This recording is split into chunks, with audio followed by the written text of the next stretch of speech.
সামাজিক অবক্ষয়। মদমত্ত অবস্থায় স্বামী তার স্ত্রীকে এবং সন্তানকে ধারালো অস্ত্র দিয়ে হত্যা করার অভিযোগ ওঠে।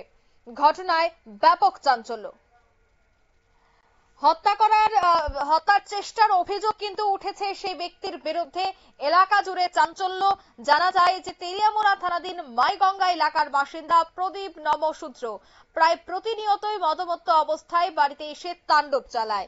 কিন্তু বুধবার রাতে মদমত্ত অবস্থায় এতটাই সে উত্তেজিত হয়ে পড়ে যে ঘরে থাকা ধারালো দা দিয়ে তার স্ত্রী এবং সন্তানকে আঘাত করতে চেষ্টা করে এবং আঘাতের ফলে তার স্ত্রীর গলার পাশে ব্যাপক অংশ কেটে যায়, রক্তাক্ত হয়ে যায় তার স্ত্রী।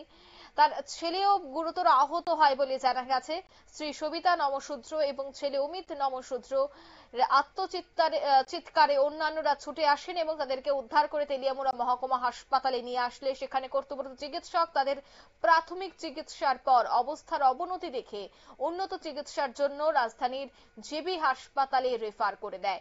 অন্যদিকে জানা গেছে এই পুরো ঘটনাকে কেন্দ্র করে এলাকা জুড়ে রীতিমতো আতঙ্ক ছড়িয়েছে। তবে সেই বিষয়ে কি বলছেন সংশ্লিষ্টরা শোনাচ্ছি। ঘটনা হয়েছে সবিতা নমশূদ্র এবং ওনার ছেলে অমিত নমশূদ্র আজকে সন্ধ্যা নাগাদ মোটামুটি 1 ঘন্টা আগে অ্যারাউন্ড 9টার দিকে ওরা এসছে, 9:15টার দিকে হবে। তো history of assault, owner husband মানে মদমত্ত অবস্থায় দাও দিয়ে আক্রমণ করেছে ওনার স্ত্রী এবং ওনার ছেলেকে। তো এতে স্ত্রী এবং ছেলে দুজনই আহত হয়েছেন। স্ত্রীর গলার বা সাইডটা থেকে কেটে গেছে, খুব রক্ত ঝরছিল। তো এখানে আমরা ফার্স্ট এড করেছি। তো ইন্টারনাল হেমারেজ থাকতে পারে, তার জন্য ওনাকে রেফার করা হয়েছে।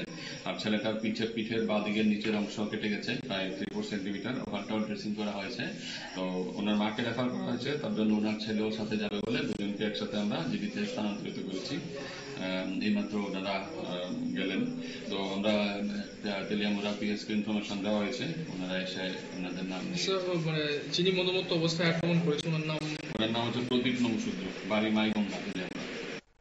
আপনারা শুনলেন চিকিৎসকের বক্তব্য। মদমত্ত অবস্থায় স্বামীর দাঁড় দিয়ে তাণ্ডব চালায় আর তাতে স্ত্রী সহ সন্তান আহত হয় এবং এই পুরো ঘটনায় কিন্তু দেখা গেছে যে মাইগঙ্গা এলাকায় ব্যাপক চাঞ্চল্য ছড়িয়েছে। তবে এখনো পর্যন্ত জানা গেছে যে এই স্বামীর বিরুদ্ধে অর্থাৎ এই অভিযুক্তের বিরুদ্ধে কোনো ধরনের থানায় অভিযোগ দায়ের করা হয়নি।